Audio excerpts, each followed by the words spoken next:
नमस्कार, मैं अनिल आयतान।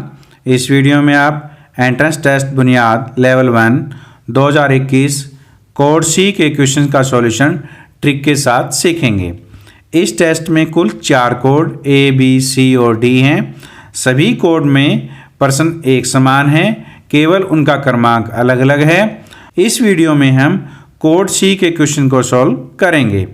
आइए अब हम इन क्वेश्चंस को 1 बाय 1 सॉल्व करते हैं।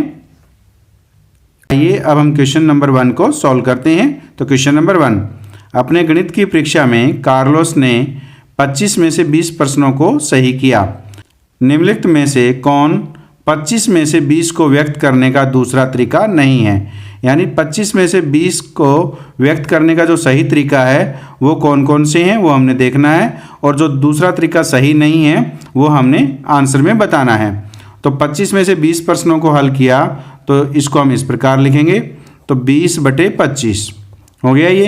तो इसको हम सॉल्व करेंगे तो ये हमारे पास 4 पे और ये 5 पे कट गया, तो ये 4/5 आ गया। तो देखिए ऑप्शन ए है ये इसका सही तरीका है। अब ये हमारे पास ऑप्शन बी में है 0.80। अब अगर हम इसको सॉल्व करते हैं तो 4 को जब हम 5 से डिवाइड करते हैं तो 0.80 आता है। तो इस प्रकार ऑप्शन दूसरा भी हमारे पास सही है। अगर हम इसको प्रतिशत में करेंगे तो भी हमारे पास ये 80% आएगा। तो इसको हम इस प्रकार लिखते हैं 4/5 × 100। तो हमारे पास इसको सॉल्व करेंगे तो ये 20 पे कट गया, और 4 को 20 से मल्टीप्लाई करेंगे तो हमारे पास 80 आ गया। तो इस प्रकार ये ऑप्शन सी है वो भी सही है। और डी ऑप्शन में दिया गया कि 5/4, तो ये हमारे पास जो आंसर है वो 4/5 है। तो यहाँ पर क्या है ये 5/4। इसका अर्थ ये हुआ कि दूसरा तरीका नहीं है, वो आंसर हमारे पास डी हुआ। तो ये इस प्रकार हमने क्वेश्चन नंबर 1 को सॉल्व किया।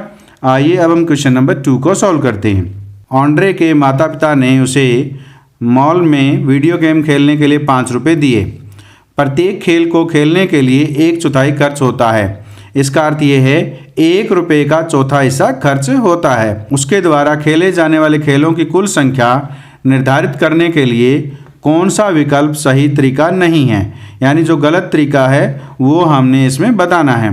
तो देखिए हमारे पास 1 रुपये में 4 गेम खेले जाते हैं।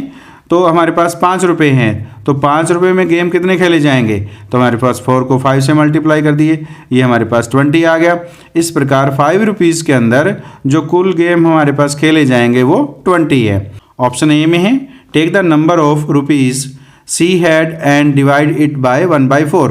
तो रुपीज़ हमारे पास कितना है 5 को 1/4 से डिवाइड करेंगे तो हमारे पास क्या आएगा? देखिए ये हमारे पास 4 ऊपर चला जाएगा, ये 4/1 हो जाएगा, तो 20 आ गया। तो ये सही तरीका है।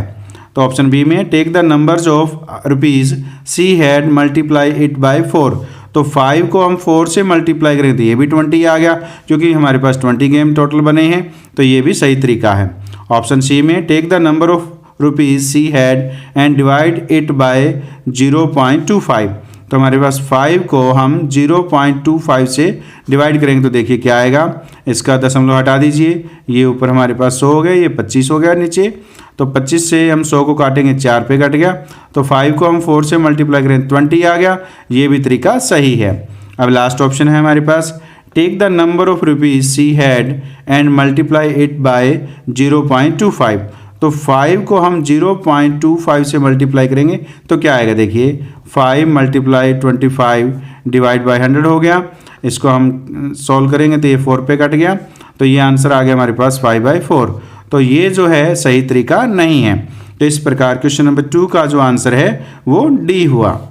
तो आइए अब हम क्वेश्चन नंबर 3 को सॉल्व करते हैं। तो क्वेश्चन नंबर 3, सारा की आय अनिल की आय से 25% अधिक है। अनिल की आय सारा की आय से कितने प्रतिशत कम है? इस प्रकार का जब भी क्वेश्चन हो तो उसको हम इस प्रकार हल करते हैं। तो देखिए इसके लिए फॉर्मूला ये है, जब भी आपको ये प्रतिशत कम या अधिक निकालना हो तो ये आपने याद रखना है। तो R बटे हमारे पास 100 + R हमने करना है, और मल्टीप्लाई में हमें 100 करना है, और ये प्रतिशत आ जाएगा जो हमें चाहिए। अगर हमारे पास आय अधिक दी गई है तो 100 + R करना है, और आय अगर कम दी गई है तो यहाँ पर 100 - R करना है। आर हमारे पास यहाँ पर दिया गया प्रतिशत है, तो इसको हल करते हैं। आर की जगह हम 25% रखते हैं, तो 25/100 जमा में 25 गुणा में हमारे पास 100 हो गया। तो इसको हम आगे सोल्व करते हैं, तो 25/125 आ गया हमारे पास, और गुणा में हमारे पास कितना है 100 है। तो इसको सोल्व करते हैं। 25 से हम 125 को काटेंगे, 5 पे कट गया, और 5 से हम 100 को काटेंगे तो ये हमारे पास 20 पे कट गया। तो इस प्रकार हमारे पास अनिल की आय सारा की आय से कितने प्रतिशत कम है, वो है 20%। इस प्रकार ऑप्शन डी बिल्कुल सही है। तो क्वेश्चन नंबर 4 में है, भाग के 3 चरणों में प्राप्त 2 संख्याओं का HCF 7 है और पहला 3 भागफल क्रमशः 2, 4, 6 है, संख्याएं हैं। तो अब हमने वो 2 संख्याएं ज्ञात करनी हैं जिनका HCF 7 है और उनके जो क्रम से 3 भागफल हैं वो 2, 4 और 6 है। तो हमारे पास 3 भागफल है, तो इसको इस प्रकार हल करेंगे। तो देखिए, ये हमारे पास पहला आ गया, ये हमारे पास भागफल दूसरा आएगा, और ये हमारे पास भागफल करने के लिए तीसरा आएगा। तो पहला भागफल कितना है, 2 है, दूसरा हमारे पास 4 है, और तीसरा हमारे पास 6 है। तो अब देखिए, HCF हमारे पास 7 आया है, तो आखिर में जब हम डिवाइड करेंगे तो वो हमारे पास 7 आएगा। तो 7 को हम 6 से मल्टीप्लाई करेंगे, कितना आ गया 42, यानी 7 6 के 42 करेंगे तो ये हमारे पास 0 हो जाएगा। ये 42 जो है वो यहाँ पर आता है। 42 को हमने 4 से गुना करनी है, तो 42 गुना में 4 जमा में हमने 7 करना है। तो इसको हल करेंगे तो ये हमारे पास जो संख्या होगी वो यहाँ पर आ जाएगी। 42 को हम 4 से गुना करेंगे, 4 दूनी 8, 4 चौके 16, और प्लस हमारे पास 7 हो गया, तो ये हमारे पास 175 आ गया। तो यहाँ पर जो संख्या आएगी वो 175 आएगी। अब ये इसको 4 पर जाएगा तो यहाँ पर 168 आएगा, और इसका सेंसफल 7 आ जाएगा। अब ये 175 है वो यहाँ पर आ जाएगा। तो इस प्रकार ये हुआ कि एक संख्या हमारे को 175 यहाँ पर मिल गई है, तो ये ऑप्शन बी में दिया गया है, लेकिन ऑप्शन डी के अंदर नन ऑफ दीज है। तो इस प्रकार हमें यहाँ पर हल करके देखना है कि यहाँ पर दूसरी संख्या कौन सी आएगी। अब हमें 175 को 2 से गुणा करना है, तो 175 को हम 2 से गुणा करेंगे, और सेंसफल हमारे पास कितना आया हुआ है यहाँ पर 42, तो 42 हम जोड़ देंगे। तो देखिए, 175 को जब हम 2 से गुना करेंगे तो 350 आएगा, और प्लस 42 ये हमारे पास है 392 हो गया। तो इस प्रकार यहाँ पर संख्या है वो 392 आएगी, और ये हमारे पास जब 2 पर जाएगा तो यहाँ 350 आएगा, और इसका सेंसफल 42 आ जाएगा। इस प्रकार जो 2 संख्याएं आई हैं वो 175 और 392 आई है। तो ये हमारे पास ऑप्शन बी में दिया गया है। इस प्रकार ऑप्शन बी बिल्कुल सही है। तो क्वेश्चन नंबर 5 में है, यदि संख्या 2, 3, 4, 5, P, 6, 0, Q 3 और 5 से पूर्णतः विभाज्य है तो P प्लस Q का अधिकतम मान है। अब हमें ये जो संख्या दी गई है, P और Q की जगह कौन से अंक आएँ कि वो हमारे पास 3 और 5 से पूर्णतः विभक्त हो जाए, और वो मान दिए गए ऑप्शन में अधिकतम होना चाहिए। तो अब देखिए, कोई भी संख्या जो हमारे पास दी गई है, ये संख्या हमारे पास क्या है, 2, 3, 4, 5, P, 6, 0, Q है। अब इसमें मान अधिकतम पूछा गया है, तो और ये कहा गया है कि ये 3 और 5 से विभाजित होना चाहिए। अगर ये दी गई संख्या 5 से विभाजित होगी तो Q का मान जो है या तो 0 होगा और या 5 होगा, यानी इकाई अंक पर हमारे पास यानी यूनिट प्लेस पर हमारे पास 0 या 5 आएगा, तो वो 5 से विभाजित हो जाएगा। अब यहाँ पर अधिकतम मान निकालना है, तो Q का जो अधिकतम मान है वो 5 है। इस प्रकार Q की जगह हमारे पास यहाँ पर 5 रहेगा। अब देखिए कि दिया गया है कि ये 3 से विभाजित होना चाहिए, तो कोई भी दी गई संख्या 3 से विभाजित तब होगी कि जब इन सभी अंकों का योग पूर्णतः 3 से विभाजित हो जाए। तो इन अंकों का योग करते हैं, 2 + 3 + 4 + 5 + P + 6 + 0 + Q करते हैं। तो देखिए, अब इनको जोड़ेंगे, 2 + 3 5 + 4 9 + 5 14 + 6 20 + 0 20 हो गया। तो 20 + P + Q हो गया। अब देखिए, अब यहाँ पर P + Q की जगह क्या मान आना चाहिए, तो पहले ऑप्शन में हमारे पास कितना दिया गया 13।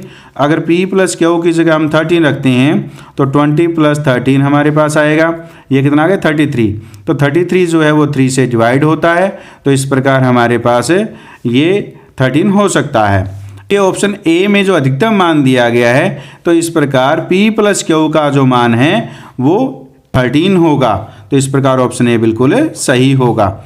तो क्योंकि हमारे पास यहाँ पर अगर हम ऑप्शन बी में जो दिया गया है वो 10 है, अगर हम p प्लस क्यू की जगह 10 रखते हैं तो 20 प्लस 10 भी तो ये कितना आएगा 30 आएगा, और ये भी 3 से डिवाइड होता है 10 पर, अगर ये 3 से डिवाइड हो गया। इस प्रकार p प्लस क्यू का जो अधिकतम मान है वो हम 10 नहीं लेंगे, वो हम क्या लेंगे 13 लेंगे।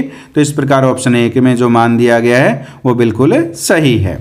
आइए अब हम क्वेश्चन नंबर 6 को सॉल्व करते हैं। क्वेश्चन नंबर 6, एक ऊर्ध्वाधर मीनार पी क्यू जमीन पर 60 मीटर की दूरी पर स्थित ए और बी दोनों स्थानों में से प्रत्येक पर 30 डिग्री का समान कोण अंतरित करती है। तो आइए पहले हम इसका डायग्राम बनाते हैं कि वो किस प्रकार बनेगा। तो ऊर्ध्वाधर मीनार है पी क्यू, ये हमारे पास एक पी क्यू मीनार है जिसका पाद बिंदु यानी जो फुट पॉइंट है वो पी है, और दो हमारे पास बिंदु हैं ए, दो स्थान है ए बी। तो ए बी हमारे पास यहाँ पर इस प्रकार है, ये ए बी दो स्थान है। ए और बी पर पी क्यू जो है वो 30 डिग्री का कोण बनाता है। तो पी क्यू इस प्रकार यहाँ पर ये जो कोण है वो यहाँ पर 30 डिग्री का बन रहा है, और यही इस प्रकार यहाँ पर जो कोण है ये यहाँ पर भी क्या है 30 डिग्री का बन रहा है। और ये क्या है परपेंडिकुलर, ये 90 डिग्री का है, तो ये भी यहाँ पर 90 डिग्री का है। ए बी जो है पी टावर का पाद यानी फुट पॉइंट पर ए बी जो है यहाँ पर 60 डिग्री का कोण बना रहा है। अब हमें पी क्यू की लंबाई है वो हमें ज्ञात करनी है। तो देखिए ये जब यहाँ पर 60 डिग्री का कोण है, ये 30 डिग्री है, ये भी 30 डिग्री है, तो ये पूरा क्या है 90 डिग्री का है, क्योंकि ये परपेंडिकुलर है यहाँ पर। तो ये कोण भी 60 डिग्री का बन गया, और ये 30 है तो ये भी परपेंडिकुलर 90 डिग्री का है, तो यहाँ पर ये भी 60 डिग्री का बन गया। इस प्रकार ए बी पी एक समबाहु त्रिभुज है, और यहाँ पर ए और बी के दोनों स्थानों के बीच की दूरी है वो 60 मीटर दे रखी है। तो ये 60 मीटर है, तो ए पी हो जाएगा 60 मीटर हो जाएगा। तो अब इसको हम इस प्रकार बनाते हैं। तो ये हमारे पास पी क्यू है, और ये हमारे पास यहाँ पर ए बिंदु है। तो ए पी की दूरी भी कितनी होगी 60 मीटर होगी, ये यहाँ पर 90 डिग्री है। तो इस पर ए क्यू को मिलाने पर ये जो कोण है यहाँ पर 30 डिग्री का बनता है। तो ए पी क्यू एक समकोण त्रिभुज है। इसमें ये ट्रिग्नोमेट्री की सहायता से हम पी क्यू की लंबाई ज्ञात करते हैं। तो ये हमारे पास पी क्यू क्या है लंब है, और ये क्या आधार है। तो पी क्यू बटे हमारे पास कितना आ गया 60। तो लंब बटे आधार जो होता है वो हमारे पास tan होता है। तो लंब बटे आधार को हम tan लेते हैं। तो tan हमारे पास कितना है 30 डिग्री है। ये त्रिकोणमिति है जो कक्षा 10 में पढ़ाई जाती है। तो देखिए पी क्यू बटे 60 और tan 30 डिग्री का मान होता है 1 बटा वर्गमूल 3 होता है। अब इसको आगे हल करते हैं। पी क्यू बराबर 60 बटे वर्गमूल 3। तो नीचे वर्गमूल में कोई संख्या नहीं होनी चाहिए, तो इसको हम वर्गमूल 3 से मल्टीप्लाई अंश और हर दोनों में कर देते हैं। तो ये हमारे पास कितना आएगा 60 वर्गमूल 3। वर्गमूल 3 के वर्गमूल 3 से मल्टीप्लाई करेंगे तो हमारे पास 3 आ जाएगा, और 3 से 60 को काटेंगे तो 20 पर कट गया। तो इस प्रकार ये 20 वर्गमूल 3 मीटर आ गया। तो इस प्रकार ऊर्ध्वाधर मीनार पी क्यू की जो लंबाई है वो 20 वर्गमूल 3 मीटर है। यह ऑप्शन ए में है। इस प्रकार ऑप्शन ए बिल्कुल सही है। क्वेश्चन नंबर 7, क्वेश्चन नंबर 7 में है सारा ने 29,400 रुपये साधारण ब्याज पर 6 वर्षों के लिए जमा किए। 6 साल बाद ब्याज के रूप में उसने 4200 रुपये प्राप्त हुए। वार्षिक दर थी, तो हमें वार्षिक दर ज्ञात करनी है। तो हमें मालूम है कि साधारण ब्याज जो होता है उसका सूत्र ये होता है मूलधन गुणा में दर गुणा में समय बटे 100 होता है। तो इस सूत्र का प्रयोग करके हम यहाँ पर वार्षिक दर ज्ञात करते हैं। तो देखिए साधारण ब्याज हमारे पास यहाँ पर 4200 रुपये दिया गया है, और मूलधन हमारे पास कितना है 29,400 है, और गुणा में 6 वर्षों के लिए है, और दर हमें ज्ञात करनी है। बटे में हमारे पास कितना आ गया 100 हो गया। अब इसको इधर ले आइए, तो ये कितना हो जाएगा देखिए 4200 गुणा में 100 बटे में हमारे पास कितना आएगा 29,400 गुणा में 6 आ गया, बराबर हमारे पास दर आ जाएगी। तो ये 2 0 से 2 0 कट गई, 6 से इसको काटेंगे 700 पे कट गया। अब हम इसको 7 से काटते हैं तो ये 100 पे कटेगा, और ये 7 से काटते हैं 7 चौके 28 और 7 दूनी 14 हो गया। अब ये फिर 2 पर कट गया 21, और ये हमारे पास यहाँ पर 50 पर कट गया है। तो ये हमें 50 बटे 21 मिला है। तो इसको जब हम सॉल्व करेंगे तो ये हमारे पास 2 सही 8 बटे 21 आ जाएगा, और ये जो मान है वो हमारे पास ऑप्शन ए में दिया गया है। इस प्रकार वार्षिक ब्याज दर है वो 2 सही 8/21 यानी 2 and 8/21 है। तो इस प्रकार क्वेश्चन नंबर 7 का जो आंसर है वो ऑप्शन ए है। आइए अब हम क्वेश्चन नंबर 8 को सॉल्व करते हैं। तो क्वेश्चन नंबर 8, समकोण त्रिभुज का क्षेत्रफल ज्ञात कीजिए जिसकी सबसे छोटी भुजा 14 सेंटीमीटर है, भुजाएं पूर्णांक रूप में है। तो इस क्वेश्चन को हम पाइथागोरस त्रिक की सहायता से हल करेंगे। तो जो हमने कक्षा 8 में पढ़ी है, तो पाइथागोरस त्रिक ये होती है m² - 1 m² + 1 और 2m होती है। और 2m क्या होती है? सबसे छोटी भुजा होती है और सबसे छोटी भुजा हमारे पास 14 सेंटीमीटर दी गई है। तो 2m = हमारे पास 14 हो गया। तो m = कितना हो गया? 14/2 यानी ये हमारे पास 7 सेंटीमीटर आ गया। अब हम m² - 1 की वैल्यू ज्ञात करते हैं। तो m² - 1 m की वैल्यू 7 है, तो 7 का स्क्वायर - 1 यानी ये हमारे पास कितना आ जाएगा? 49 - 1 कितना आ गया? 48 हो गया। अब जो m² + 1 है ये समकोण त्रिभुज का कर्ण होता है। ये हमने नहीं लेना क्योंकि हमें समकोण त्रिभुज का क्षेत्रफल ज्ञात करना है। तो क्षेत्रफल का सूत्र होता है 1/2 आधार गुणा ऊंचाई। तो आधार हम 48 ले लेते हैं और ऊंचाई जो है वो छोटी भुजा है जो 14 सेंटीमीटर है उसको ले लेते हैं। अब हम इसको हल करते हैं। तो 14 को 2 से काटेंगे, 7 पर कट गया। अब इसकी मल्टीप्लाई करते हैं, 7 × 56 हो गया, 5 7 चौके 28 और 5 हमारे पास कितना हो गया? 33। तो ये हमारे पास है 336 सेंटीमीटर स्क्वायर आया है। तो इस प्रकार समकोण त्रिभुज का क्षेत्रफल 336 सेंटीमीटर स्क्वायर है जो ऑप्शन ए में दिया गया है। इस प्रकार ऑप्शन ए बिल्कुल सही है। क्वेश्चन नंबर 9, क्वेश्चन नंबर 9 में है 5 आदमी एक काम को 8 दिनों में पूरा कर सकते हैं, तो 12 आदमी उस काम को कितने दिनों में करेंगे? तो हम मान लेते हैं कि 12 आदमी x दिन में पूरा करते हैं। तो इस क्वेश्चन को करने की जो ट्रिक है वो इस प्रकार है, इस 5 की 8 से गुणा कर दीजिए, 5 गुणा में 8 ये बराबर होगा 12 की x से गुणा कर दो, तो 12 गुणा में x। अब हमें x का मान ज्ञात करना है, तो 12 को इधर ले आइए, 5 गुणा में 8/12 हो गया। तो इसको हल कीजिए, 4 दूनी 8, 4 तिये 12 हो गया यानी 10/3 हो गया, यानी 3 सही 1/3 हो गया। और ये मान जो है ऑप्शन सी में दिया गया है। तो इस प्रकार ऑप्शन सी बिल्कुल सही है।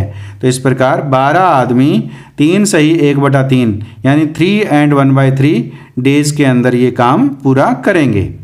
तो क्वेश्चन नंबर 10, क्वेश्चन नंबर 10 है एक त्रिभुज की भुजाओं की लंबाई 3:4:5 के अनुपात में है। इसका परिमाप 288 सेंटीमीटर है। सबसे लंबी भुजा की संगत ऊंचाई है। अब हमें सबसे लंबी भुजा जो है उसकी संगत ऊंचाई हमें ज्ञात करनी है। तो त्रिभुज हमारे पास ये है, तो ये हमने एक त्रिभुज ले ली। इसमें सबसे बड़ी भुजा जो है वो इसको हमने मान लिया। तो भुजाओं का जो अनुपात दिया गया 3:4:5 दिया गया है। तो हम मान लेते हैं कि भुजा कितनी है? 3x 4x और 5x है। तो सबसे बड़ी भुजा हमने 5x ये मान ली, ये हमारे पास 4x है और ये हमारे पास है 3x है। और ये क्या है? इसकी संगत ऊंचाई है जिसको हमने h मान लिया। तो इस h का हमें मान ज्ञात करना है। तो देखिए सबसे पहले हम जो परिमाप दिया गया है उसकी सहायता से x का मान ज्ञात करते हैं। तो तीनों भुजाओं का जो योग है वो परिमाप होता है, वो हमारे पास 288 दिया गया है। तो 3x + 4x + 5x बराबर हमारे पास कितना है? 288 है। अब हम इनको जोड़ते हैं, 3x में 4x जोड़ेंगे 7x, 7x में 5x जोड़ेंगे तो हमारे पास कितना आ गया? 12x। तो 12x बराबर हमारे पास 288 है। तो x का मान आ जाएगा 288 को जब हम 12 से भाग देंगे तो ये 12 दूना 24, 4 48, 12 चौके 48। तो x का मान हमारे पास 24 आ गया है। तो देखिए जो हमारे पास अब ये जो भुजाएं दी गई है, तो अब हम x का मान रख करके यहाँ पर भुजाओं की लंबाई ज्ञात कर सकते हैं। तो 3x, तो यानी 3 को हम 24 से गुणा करेंगे, तो अब 24 3 72 होता है, तो ये हमारे पास 72 आ गया। दूसरी हमारे पास 4x है, 4 को हम 24 से गुणा करते हैं तो 24 चौके हमारे पास 96 होता है। अब हम 5x जो है 5 को हम 24 से गुणा करते हैं तो ये हमारे पास 120 आ गया। अब हमारे पास इस त्रिभुज की तीनों भुजाएं मालूम है, तो इसका हम क्षेत्रफल 2 तरीके से ज्ञात करेंगे, एक हीरोन के सूत्र से और एक हमारे पास 1/2 आधार गुणा ऊंचाई से। तो देखिए तो 1/2 आधार हमारे पास 5x है यानी हमारे पास 120 है। तो 120 गुणा में ऊंचाई कितना हो गया? h। तो बराबर किसके हो गया? जो हीरोइन के सूत्र हमारे पास मालूम है तो हेरोन के सूत्र हमारे पास होता है एस, एस माइनस ए, एस माइनस बी और एस माइनस सी होता है। अब इस प्रकार इन दोनों सूत्र में जो क्षेत्रफल है वो बराबर होता है, तो इसको रख करके हम h का मान ज्ञात करेंगे। तो देखिए 120 को हम 2 से काटेंगे, ये 60 पे कट गया, तो ये हमारे पास 60h आ गया। s क्या होता है? अर्ध परिमाप होता है। तो परिमाप कितना है? 288 है, तो इसका आधा हमारे पास कितना हो गया? 144। s का मान 144 है, a की जगह हम 72 रखते हैं, माइनस 72, और s का मान 144, b की जगह हम 96 रखते हैं, और फिर s की जगह 144 और c की जगह हम 120 रखते हैं। अब हम इसको आगे सॉल्व करते हैं, तो 60h बराबर हमारे पास 144 गुणा में 144 में 72 गए, हमारे पास 72 आ गया, और 144 में 96 गए, हमारे पास 48 आ जाएगा, ये 48 आ गया, और गुणा में हमारे पास 144 में 120 गए, तो ये हमारे पास 24 आ जाएगा। तो अब देखिए इसको हम इस प्रकार लिखेंगे, 144 गुणा में 72 गुणा में 24 गुणा में 2 गुणा में 24। तो देखिए तो 144 का वर्गमूल 12 होता है। अब ये हमारे पास है ये 24 और ये 24 है, तो ये कितना हो गया? 2 24 हैं, तो ये हमारे पास इसका 1 24 12 आ जाएगा। 72 को 2 से गुणा करेंगे 144 आएगा, तो इसका वर्गमूल भी 12 हो जाएगा। अब हम यहाँ से h का मान ज्ञात कर सकते हैं। तो h बराबर 12 गुणा में 24 गुणा में 12 बटे हमारे पास 60 हो गया, तो ये हमारे पास 12 5 60 हो गया। अब हम इसको आगे हल करते हैं, 24 की 12 से गुणा करेंगे, हमारे पास 288 आएगा, बटे में हमारे पास 5 है। इसको जब हम भाग देंगे तो ये 57.6 सेंटीमीटर आएगा। तो इस प्रकार h का मान जो है 57.6 सेंटीमीटर है। ये जो मान है हमारे पास ऑप्शन बी में दिया गया है, तो इस प्रकार ऑप्शन बी बिल्कुल सही है। आइए अब हम क्वेश्चन नंबर 11 को सॉल्व करते हैं। तो क्वेश्चन नंबर 11 में है, एक समकोण त्रिभुज की ऊंचाई उसके आधार का 4/3 है। यदि क्षेत्रफल 24 है तो इस त्रिभुज का परिमाप है। तो अब हमें इस त्रिभुज का परिमाप ज्ञात करना है। तो परिमाप ज्ञात करने के लिए हमें त्रिभुज की तीनों भुजाओं की लंबाई मालूम होनी चाहिए। तो ये हमारे पास एक समकोण त्रिभुज है। तो समकोण त्रिभुज में हमें दिया गया है कि उसकी ऊंचाई जो है उसके आधार का 4/3 है।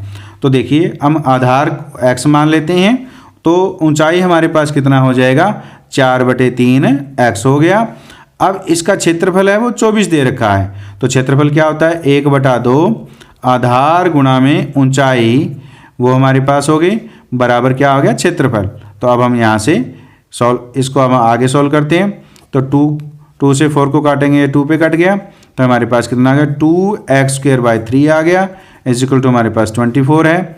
तो x² इजिकल कितना आएगा? 24 × 3 डिवाइड बाई 2। तो 2 से 24 को काटेंगे 12, तो 12 के 3 से मल्टीप्लाई करेंगे 36। तो x के बराबर हमारे पास कितना आ जाएगा? √36। ये पॉजिटिव लेना है क्योंकि जो लंबाई है वो पॉजिटिव होती है। तो इस प्रकार x की जो वैल्यू आई है वो हमारे पास 6 आ गई है। तो x जब 6 है तो इसका आधार 6 है। अब यहाँ पर हम 6 रख देंगे x की जगह, तो 4/3 गुणा में 6, तो इसको काटेंगे, 2 पे कट गया, 4 दूनी 8, तो ये हमारे पास 6 यूनिट है और ये कितना है? 8 यूनिट है। जब ये हमारे पास आधार 6 और ऊंचाई 8 हो तो इसका कर्ण कितना होगा? तो कर्ण का वर्ग होता है वो हमारे पास क्या होता है? आधार का वर्ग जमा में लंब का वर्ग होता है। तो देखिए आधार कितना है? 6 का वर्ग जमा में 8 का वर्ग, तो 6 का वर्ग हमारे पास 36, 8 का वर्ग हमारे पास 64 आ गया, बराबर हमारे पास 100 हो गया। हमें क्या निकालना है? कर्ण। तो कर्ण बराबर हमारे पास क्या हो जाएगा? वर्गमूल 100 हो जाएगा, वो कितना आ गया? 10 आ गया। तो इस प्रकार ये जो लंबाई है वो 10 आई है। तो परिमाप कितना हो जाएगा इसका? 6 + 8 + 10 हो गया, 6 और 8 14, और 10 कितना हो गया हमारे पास? 24। तो इस प्रकार 24 यूनिट यानी 24 मात्रक जो है इस त्रिभुज का परिमाप है। यह मान ऑप्शन डी में दिया गया है। इस प्रकार ऑप्शन डी बिल्कुल सही है। तो क्वेश्चन नंबर 12 में है, यदि a/b = 2/3 है और b/c = 4/5 है तो a + b अनुपात b + c क्या है वो हमें ज्ञात करना है। तो ये जब बटे में दिया गया हो तो इसको हमने अनुपात में लिखना है। तो a अनुपात b, हमने a/b को a अनुपात b लिखा, वो हमारे पास 2:3 आ गया। अब हमारे पास B/C है तो इसको B/C लिखेंगे, वो हमारे पास 4:5 आ जाएगा। अब सबसे पहला काम हमारा ये है कि यहाँ पर ये B है और यहाँ पर B है, दोनों में B कॉमन है, तो B की जगह यहाँ पे अनुपात में मान कितना 3 है, यहाँ 4 है। तो सबसे पहला काम ये है कि इस 4 की जगह हमें 3 करना है, तो उसके लिए 4 की जगह सबसे पहले हम 1 करेंगे, उसके बाद हम 3 से गुणा कर देंगे। तो 4 की जगह 1 करने के लिए दोनों अनुपातों को 4 से भाग दे देते हैं, तो 4/4 हो जाएगा, ये 5/4 हो गया। तो यहाँ पर ये कितना आ गया, 4 से 4 काटेंगे 1, तो ये हमारे पास 5/4 आ गया। अब इस दोनों अनुपातों में 3 से गुणा कर देते हैं, तो ये हमारे 3 एकम 3 हो गया, और 5 की जब हम 5/4 को हम 3 से गुणा करेंगे तो कितना आ गया, 3:15/4 आ गया। इस प्रकार A/B बराबर हमारे पास 2:3 है और B/C बराबर है 3:15/4 है। तो इसको हम इस प्रकार लिखेंगे A/B/C। तो A की जगह कितना है, 2 है हमारे पास, और B की जगह 3 है, यहाँ पर भी 3 है, तो ये 3 आ जाएगा, और C की जगह 15/4 है। अब हम इस 4 को काटने के लिए सभी को 4 से गुणा कर देते हैं, तो 4 गुणा में 2 अनुपात 3 गुणा में 4 अनुपात 15/4 गुणा में 4 हो गया। तो ये 4 से 4 कट गया, तो 4 दूनी कितना आ गया 8, 4 तिये 12 और ये 15। तो इस प्रकार हमने A/B/C का मान ज्ञात कर लिया। तो अब हम आसानी से A+B/B+C ज्ञात कर सकते हैं। A+B/B+C, तो A की जगह कितना है 8 और B की जगह 12 है, तो उसको जोड़ दीजिए, अनुपात फिर B की जगह हमारे पास 12 है और C की जगह 15 है, वो जोड़ दीजिए, तो ये कितना आ गया हमारे पास 20:27 आ गया। तो ये ऑप्शन डी में दिया गया है, तो इस प्रकार ऑप्शन डी बिल्कुल सही है। तो इस प्रकार हमने क्वेश्चन नंबर 12 को सॉल्व किया। क्वेश्चन नंबर 13 में है, एक रेडियो 990 रुपये में 10% के लाभ पर बेचा जाता है, उस पर वास्तविक लाभ या हानि क्या होती है यदि इसे 890 रुपये में बेचा जाता है। तो सबसे पहले हमें इसका क्रय मूल्य ज्ञात करना है। तो क्रय मूल्य का जो सूत्र होता है, क्रय मूल्य वो बराबर होता है हमारे पास 100/100 जमा लाभ प्रतिशत। अगर लाभ है तो लाभ प्रतिशत होगा, और हानि है तो 100 माइनस हानि होगी, गुणा में हमारे पास विक्रय मूल्य होता है, और जब हम इसको हल करते हैं तो उससे हमें क्रय मूल्य मिल जाता है। तो देखिए यहाँ पर हमारे पास 100/100 जमा लाभ, लाभ हमारे पास कितना दिया गया है 10%, तो 100 में 10 जोड़ेंगे तो 110 हो गया, और विक्रय मूल्य हमारे पास कितना है 990 है, तो यहाँ पर 990 लिख दीजिए। 10 से 990 को 9 काटेंगे तो 9 पे कट गया, तो इस प्रकार हमारे पास क्रय मूल्य 900 रुपये आया है। तो अब देखिए इसे 890 रुपये में बेचा जाता है, तो हानि कितनी होगी, तो हानि हमारे पास हो गई 900 में से 890 रुपये घटा दीजिए, तो वो हमारे पास कितना आ गया 10 रुपये। तो इस प्रकार हानि जो है वो 10 रुपये रहेगी, यानी ₹10 लॉस रहेगा। तो इस प्रकार ऑप्शन ए बिल्कुल सही है। क्वेश्चन नंबर 14 है, यदि किसी धनराशि पर 2 वर्ष के लिए 4% प्रति वर्ष की दर से साधारण और चक्रवर्ती ब्याज के बीच का अंतर 80 रुपये है, तो धनराशि है। तो अब हम धनराशि है वो x मान लेते हैं, यानी जो मूलधन हमने ₹x मान लिया है। अब हमें साधारण ब्याज और चक्रवर्ती ब्याज ज्ञात करके उनके अंतर को 80 के बराबर रख करके x का मान ज्ञात करना है। तो सबसे पहले हम चक्रवर्ती ब्याज ज्ञात करेंगे। तो चक्रवर्ती ब्याज क्या होता है, चक्रवर्ती ब्याज बराबर होता है, तो देखिए मूलधन कितना है x गुणा में 1 जमा दर हमारे पास 4 है बटे 100, और समय हमारे पास 2 है, माइनस मूलधन घटा देंगे, क्योंकि ये जो सूत्र है वो मिश्र धन का है, इसे मूलधन घटा देते हैं तो हमें चक्रवर्ती ब्याज मिल जाता है। तो इसको आगे हल करते हैं। तो x, तो ये देखिए 4 से 100 को काटेंगे 25, 1 जमा 1/25 कितना हो गया 26/25 हो गया। तो इसका जब हम वर्ग करेंगे तो 26 का वर्ग हमारे पास 676 होता है, और 25 का वर्ग 625 होता है। तो ये हमारे पास आ गया माइनस x है। अब यहाँ पर एलसीएम 625 हो गया, ये 676x माइनस 625x हो गया। इसको हल करेंगे तो ये हमारे पास 51x/625 आ गया। इस प्रकार चक्रवर्ती ब्याज 51x/625 है। अब हम साधारण ब्याज ज्ञात कर लेते हैं। तो साधारण ब्याज का सूत्र होता है मूलधन गुणा में दर गुणा में समय। तो मूल दर हमारे पास 4% है और समय हमारे पास 2 वर्ष है और मूलधन हमने x माना है बटे 100 हो गया। अब हम इसको आगे हल करते हैं। 4 से 100 को काटेंगे 25 पर कट गया, तो ये हमारे पास है 2x बटे 25 आ गया। अब इन दोनों का अंतर क्या है? चक्रवृद्धि ब्याज माइनस साधारण ब्याज जो है इनका अंतर है वो 80 रुपये दिया गया है, क्योंकि चक्रवृद्धि ब्याज जो होता है वो ज़्यादा होता है और साधारण ब्याज कम होता है। तो चक्रवृद्धि ब्याज कितना है हमारे पास? 51x बटे 625 है, माइनस साधारण ब्याज है 2x बटे 25 बराबर हमारे पास 80 है। तो इसको हम हल करते हैं, तो यहाँ पर लघुत्तम 625 आ गया, तो ये 51x हो गया। तो ये हमारे पास माइनस, तो 625 को 25 से भाग देंगे 25 आएगा, 25 की 2x से गुणा करेंगे तो 50x हो गया। तो इसको आगे हल करें, 51x में से 50x गए x बटे हमारे पास कितना आ गया 625, और ये बराबर किसके है? 80 के है। ये हमारे पास यहाँ दिया गया है। तो x का मान कितना आएगा? 80 गुणा में 625। अब हम इसकी गुणा कर देते हैं। 0 8 5 40, 4 8 दूनी 16 और 4 20, 2 8 6 48 और 2 कितना आ गया 50। इस प्रकार मूलधन जो है वो 50,000 आया है।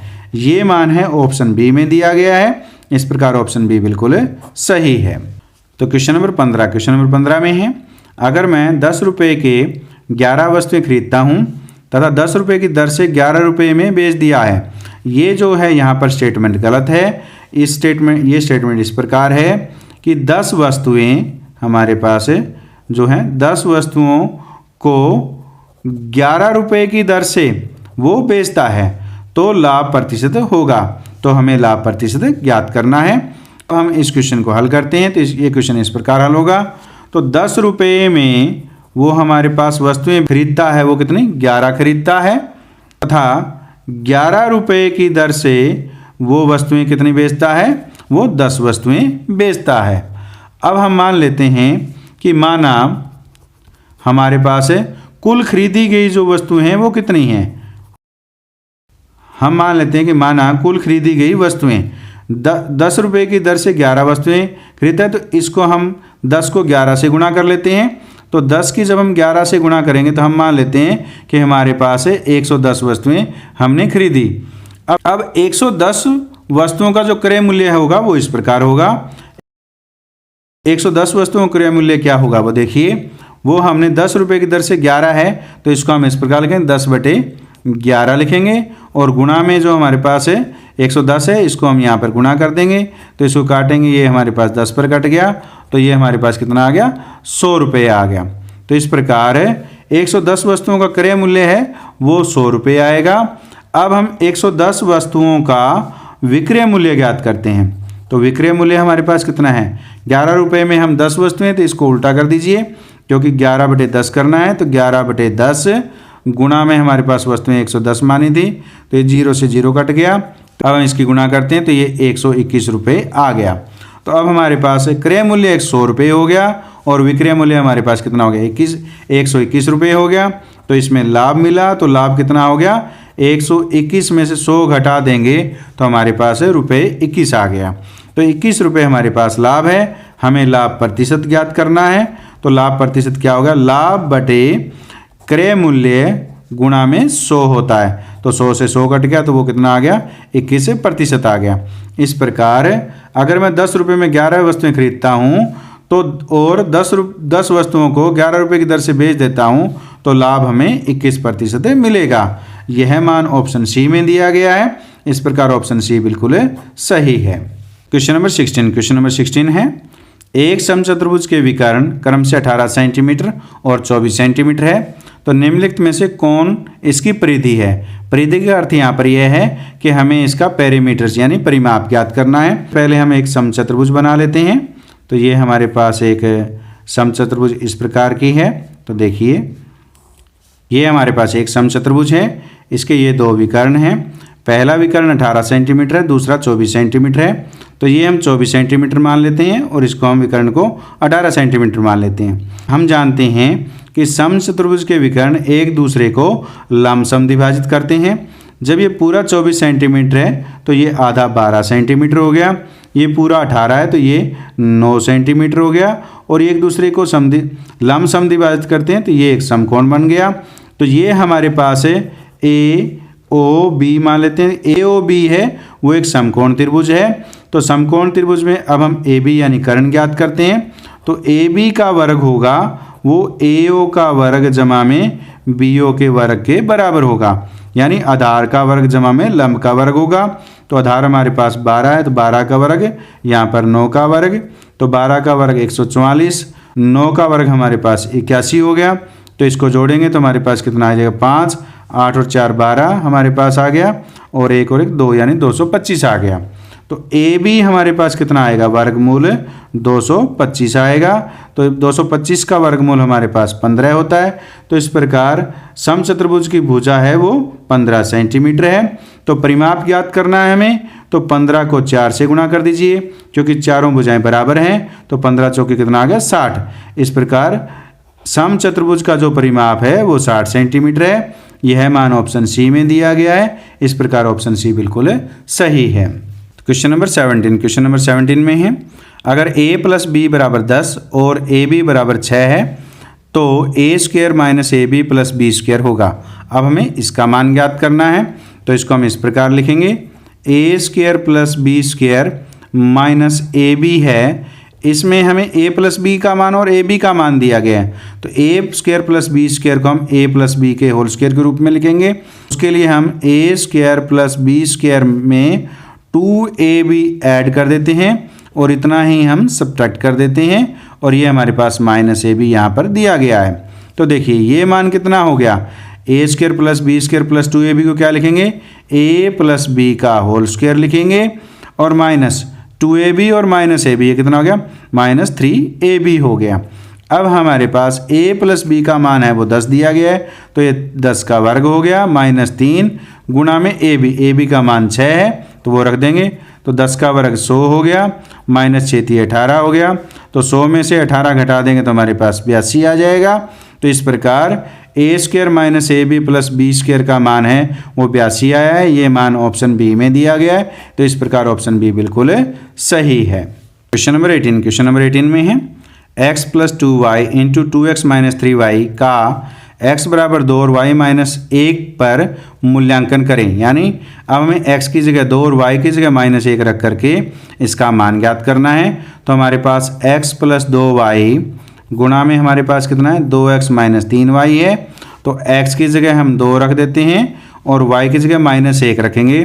तो 2 की जब हम माइनस 1 से गुणा करेंगे तो हमारे पास कितना आ जाएगा, वो प्लस यहाँ पर माइनस 2 आ गया। अब देखिए अब हमारे पास क्या है 2x, तो 2 की 2 से गुणा करेंगे 4 आ गया, माइनस 3 y की जगह हम माइनस 1 रख देते हैं। अब हम इसको हल करते हैं तो ये कितना आ गया 2 प्लस माइनस कितना हो गया माइनस 2, और ये हमारे पास कितना हो गया 4 प्लस 3 हो गया। 2 में से 2 घटाएंगे 0 और 4 में 3 जोड़ेंगे 7, तो 0 की 7 से गुणा करेंगे 0 आ गया। तो इस प्रकार इसका मान जो है वो 0 आया है। यह मान ऑप्शन बी में दिया गया है। इस प्रकार ऑप्शन बी बिल्कुल सही है। क्वेश्चन नंबर 19, क्वेश्चन नंबर 19 है एक छात्र 80 रुपये में एक कलम खरीदता है और इसे 50 रुपये में बेचता है, उसकी हानि प्रतिशत ज्ञात कीजिए। तो उसकी हानि कितनी होगी, 80 रुपये में खरीदा और 50 रुपये में बेच दिया, तो हानि 80 में से 50 घटा देंगे 30 आ जाएगा। तो हानि बटे क्रय मूल्य कितना है 80 है, गुणा में 100 कर दीजिए, तो ये हमें हानि प्रतिशत मिल जाएगा। तो 0 से 0 कट गया, ये 4 दूनी 8, 25 चौके 100 हो गया। इसकी 3 से गुणा करेंगे 75 बटे 2 हो गया। 75 को हम 2 से भाग देंगे तो ये हमारे पास 37 सही 1/2 आएगा। तो इस प्रकार हानि प्रतिशत है वो 37 से 1/2% है। यह मान ऑप्शन डी में दिया गया है। इस प्रकार ऑप्शन डी बिल्कुल सही है। तो क्वेश्चन नंबर 20, क्वेश्चन नंबर 20 है एक भिन्न का अंश हर से 6 कम है, यदि अंश में 3 घटाया जाए तो भिन्न 2/3 के बराबर होती है, तो मूल भिन्न बराबर है। तो मूल भिन्न में हमारे पास क्या दिया गया है, भिन्न का अंश जो है हर से 6 कम है, तो हर को हम x मान लेते हैं। तो अंश जो है हर से 6 कम है, तो हर हमारे पास x है तो x में से 6 घटा देते हैं, तो ये हमारे पास मूल भिन्न आ गई। अब अगली कंडीशन क्या दी गई है, अंश में से 3 घटा दिया जाए, तो x माइनस 6 में से 3 घटा दो तो भिन्न है वो 2/3 हो जाती है, तो यानी हर वही रहता है, तो वो बराबर हमारे पास 2/3 की है। अब हम इसको आगे हल करते हैं, तो ये कितना हो गया, x माइनस 9/x बराबर 2/3 हो गया। इसके हम क्रॉस मल्टीप्लाई करते हैं, तो 3 की x माइनस 9 से मल्टीप्लाई करेंगे कितना आएगा, 3x माइनस 27 आ गया। x की 2 से मल्टीप्लाई करेंगे 2x हो गया, 2x को इधर ले आइए, 3x माइनस 2x और 27 को हम उधर ले जाते हैं, तो देखिए x 3x माइनस 2x करेंगे कितना आ जाएगा, x बराबर हमारे पास कितना आ गया 27। तो x का मान है वो 27 है, वो यहाँ मूल भिन्न में रख देते हैं, तो 27 माइनस 6/27, तो ये कितना आ गया हमारे पास है 21/27 है। तो यही मान जो है वो ऑप्शन बी में दिया गया है। इसको हम आगे भी हल कर सकते हैं, लेकिन यहाँ पर मान यही दिया गया है, इसलिए ऑप्शन बी है वो बिल्कुल सही है। क्वेश्चन नंबर 21 है, एक राशि चक्रवृद्धि ब्याज पर 4 वर्षों में अपने आप दुगनी हो जाती है, ब्याज की समान दर पर स्वयं का 8 गुना होगी, तो कितने समय में 8 गुना होगी वो हमें समय ज्ञात करना है। तो देखिए हमारे पास ये एक राशि है, वो पहले दुगनी होती है, दुगनी से वो और दुगनी होगी तो वो 4 गुना होगी, 4 का दुगना हमारे पास कितना हो जाएगा, 8 गुना हो जाएगा। तो देखिए 1 से दुगना होने में उसे 4 वर्ष लगते हैं, और दुगने से 4 गुना होने में भी उसे 4 वर्ष लगते हैं, और इसके फिर 4 से 8 गुना यानी फिर दुगना होने में 4 वर्ष लगते हैं। तो ये कितने वर्ष हो गए, 4 + 4 8 और 4 कितना हो गए 12। तो इस प्रकार वो राशि जो है 8 गुना 12 वर्ष में होती है। तो यह मान ऑप्शन बी में दिया गया है, इस प्रकार ऑप्शन बी बिल्कुल सही है। क्वेश्चन नंबर 22 में दिया गया है, यदि 27 की power 2x minus 1 equal to 243 की पावर 3 है तो x का मान है, तो हमें x का मान ज्ञात करना है। तो इस 27 को हम लिखेंगे 3 की पावर 3 और सारे की पावर कितनी है 2x माइनस 1 है, और 243 है वो हमारे पास 3 की 5 होता है, 243 को हम लिखेंगे 3 की पावर 5, तो 3 की पावर 5 बराबर होता है 243 के, तो पावर हमारे पास 3 है इसकी। अब इसको आगे सोल्व करते हैं, तो पावर की पावर क्या होती है, मल्टीप्लाई होती है। तो देखिए 3 को हम 2x माइनस 1 से मल्टीप्लाई करेंगे तो 6x माइनस 3 हो गया, और यहाँ पर 3 की पावर 5 की पावर 3 है, तो 5 की 3 से मल्टीप्लाई करेंगे 15 हो गया। तो हम जानते हैं कि जब बेस सेम हो तो पावर क्या होती है, इक्वल होती हैं। तो 6x माइनस 3 इक्वल टू 15 हो गया, तो 6x इक्वल टू 15 प्लस 3 ये 18 हो गया। यहाँ पर हमारे पास 6x है, तो x इज इक्वल टू 18/6, तो 18 को 6 से काटेंगे 3 पे, तो इस प्रकार x का मान है वो हमारे पास 3 है। यह मान जो है ऑप्शन ए में है, इस प्रकार ऑप्शन ए बिल्कुल सही है। क्वेश्चन नंबर 23 है, 36 पुस्तकों का क्रय मूल्य 30 पुस्तकों के विक्रय मूल्य के बराबर है, तो लाभ प्रतिशत है। तो अब हमें लाभ प्रतिशत ज्ञात करना है। तो सबसे पहले हमें 30 पुस्तकों का क्रय मूल्य और 30 पुस्तकों का विक्रय मूल्य ज्ञात करना है, फिर हम लाभ प्रतिशत ज्ञात कर सकते हैं। तो उसके लिए हम मान लेते हैं कि माना प्रत्येक पुस्तक का क्रय मूल्य, हमने मान लिया कि माना प्रत्येक पुस्तक का क्रय मूल्य 1 रुपये है, तो हमारे पास 30 पुस्तकों का क्रय मूल्य। अब हम 30 पुस्तकों का क्रय मूल्य कितना हो जाएगा, 30 रुपये हो जाएगा। अब हमारे पास 30 पुस्तकों का जो विक्रय मूल्य होगा वो किसके बराबर होगा, तो वो यहाँ पर दिया गया है कि 36 पुस्तकों का क्रय मूल्य जो है वो 30 पुस्तकों के विक्रय मूल्य के बराबर है, यानी 36 पुस्तकों का क्रय मूल्य के बराबर 30 पुस्तकों का विक्रय मूल्य है। तो ये कितना है, 36 पुस्तकों का 30 पुस्तकों का विक्रय मूल्य बराबर है हमारे पास 36 पुस्तकों का क्रय मूल्य के। तो एक पुस्तक का क्रय मूल्य कितना 1 है, तो 36 पुस्तकों का क्रय मूल्य कितना हो जाएगा, 36 हो जाएगा। तो 30 पुस्तकों का क्रय मूल्य हमारे पास 30 है, तो लाभ कितना हो गया हमारे पास 36 में से हम 30 घटा देते हैं, तो 6 रुपये हमें लाभ मिल गया। अब हमें लाभ प्रतिशत ज्ञात करना है। तो लाभ प्रतिशत होता है लाभ बटे क्रय मूल्य गुणा में हमारे पास 100 होता है। तो इसको हम सॉल्व करते हैं, 0 से 0 कट गया, 3 दूनी 6 हो गया, 2 की 10 से गुणा करेंगे तो 20 आ गया। इस प्रकार लाभ प्रतिशत है वो हमारे पास 20 है। तो यह मान ऑप्शन ए में दिया गया है। इस प्रकार ऑप्शन ए बिल्कुल सही है। क्वेश्चन नंबर 24 है एक आयत ABCD के विकर्ण O पर मिलते हैं। यदि AC बराबर 14 सेंटीमीटर है तो BO बराबर है। तो ये हमारे पास ABCD एक आयत है। तो आयत के विकर्ण जो है वो एक AC है और दूसरा हमारे पास है BD है। हम जानते हैं कि आयत के विकर्ण हैं दोनों बराबर होते हैं और एक दूसरे को समद्विभाजित करते हैं। तो AC का मान जब हमारे पास 14 सेंटीमीटर है तो ये AC और BD एक दूसरे को हम मान लेते हैं कि O पर प्रतिच्छेद करते हैं।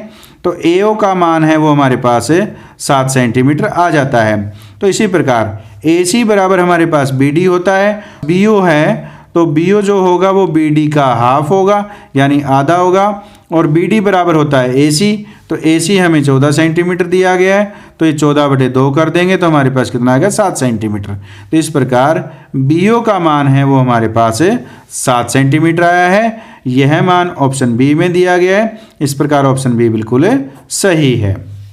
क्वेश्चन नंबर 25 है यदि एक समद्विबाहु समकोण त्रिभुज का परिमाप 2p है तो उसका क्षेत्रफल है। अब हमें समद्विबाहु समकोण त्रिभुज का क्षेत्रफल ज्ञात करना है जब परिमाप हमारे पास 2p दिया गया है। तो समद्विबाहु समकोण त्रिभुज में आधार हम x मान लेते हैं और लंब भी हमारे पास x हो क्योंकि ये दोनों भुजाएं बराबर है और कर्ण को हम y मान लेते हैं। तो देखिए समकोण त्रिभुज में क्या होता है, कर्ण का वर्ग बराबर होता है आधार का वर्ग जमा में लंब का वर्ग। ये दोनों बराबर दिए गए हैं तो ये कितना हो गया 2x² हो गया। तो y का मान कितना आ गया √2x²। तो इसको सॉल्व करेंगे तो √2x आ गया। अब हमारे पास इस त्रिभुज का जो परिमाप है वो 2p दिया गया है यानी x + y बराबर हमारे पास 2p है। तो x + x कितना हो गया 2x + y। तो y का मान कितना है हमारे पास √2x है तो ये √2x हो गया बराबर हमारे पास 2p है। तो यहाँ से हम x का मान ज्ञात कर लेते हैं। तो x कितना आ गया 2 + √2 x × 2 + √2 बराबर 2p हो गया। तो x = कितना आएगा 2p/2 + √2 हो गया। अब हम इसका रेशनलाइजेशन करते हैं यानी हर का परिमेयकरण करते हैं। तो जब हमारे पास यहाँ पर 2 प्लस है तो इसको 2 - √2 और 2 - √2 से अंश और हर में मल्टीप्लाई कर देते हैं। तो ये 2p × 2 - √2 हो गया। अब हम इसकी मल्टीप्लाई करें तो क्या आएगा, ये a + b है और ये a - b है। तो a + b के जब हम a - b से गुणा करते हैं तो a² - b² आता है। तो यानी ये कितना आ गया 2 का स्क्वायर माइनस √2 का स्क्वायर हो गया। तो देखिए 2p 2 - √2 डिवाइड में 2 का स्क्वायर 4 माइनस √2 का स्क्वायर करेंगे 2। तो ये आ गया 2p 2 - √2 डिवाइड में 2 हो गया यानी 4 - 2 करें 2 तो 2 से 2 कट गया। तो यानी p 2 - √2 आ गया। तो ये हमारे पास x का मान आ गया। तो x क्या है आधार और लंब है। अब हमें इस समकोण त्रिभुज का क्षेत्रफल ज्ञात करना है। उसका सूत्र क्या होता है 1/2 आधार गुणा में ऊंचाई। तो आधार क्या है x, ऊंचाई क्या है x। तो जिसका मान क्या है p × 2 - √2 है। तो यहाँ पर रख दीजिए p × 2 - √2 × p × 2 - √2। अब इसको हम सॉल्व करते हैं तो 1/2 p की p से मल्टीप्लाई करेंगे तो p² आ गया। अब हमारे पास 2 - √2 ये है 2 - √2 ये है। तो ये कितना है 2 - √2 का होल स्क्वायर हो गया यानी a - b का होल स्क्वायर खोलेंगे तो 2 का स्क्वायर 4 माइनस √2 का स्क्वायर करेंगे तो प्लस हमारे पास 2 आ गया -2ab। तो 2 × 2 4 √2 आ गया। अब इसको आगे सोल्व करते तो 1/2 p² 6 - 4 √2 हो गया। अब हमारे पास ये है 1/2, इसमें से 2 कॉमन ले लीजिए तो हमारे पास मल्टीप्लाई 2p², हमारे पास 3 - 2 √2 हो गया। 2 से 2 कैंसिल हो गया तो ये p² 3 - 2 √2 आ गया। तो इस प्रकार इस समकोण त्रिभुज का जो क्षेत्रफल आया है वो p² 3 - 2 √2 आया है। और ये जो मान है वो हमारे पास ऑप्शन डी में दिया गया है। तो इस प्रकार ऑप्शन डी बिल्कुल सही है। इस प्रकार हमने इस वीडियो में एंट्रेंस टेस्ट बुनियाद लेवल 1 2021 के क्वेश्चन नंबर 1 से क्वेश्चन नंबर 25 तक का हल किया। इस क्वेश्चन पेपर में कुल क्वेश्चन 50 हैं। तो आगे के जो क्वेश्चन है हमारे पास क्वेश्चन नंबर 26 से क्वेश्चन नंबर 50 का हल हम अगले वीडियो में करेंगे। यदि ये वीडियो आपको पसंद आए तो वीडियो को लाइक कीजिए और चैनल को अभी तक सब्सक्राइब नहीं किया चैनल को सब्सक्राइब कीजिए, बेल आइकन को प्रेस कर ऑल को सिलेक्ट कीजिए ताकि नए वीडियो आने पर आपको नोटिफिकेशन प्राप्त हो सके। धन्यवाद।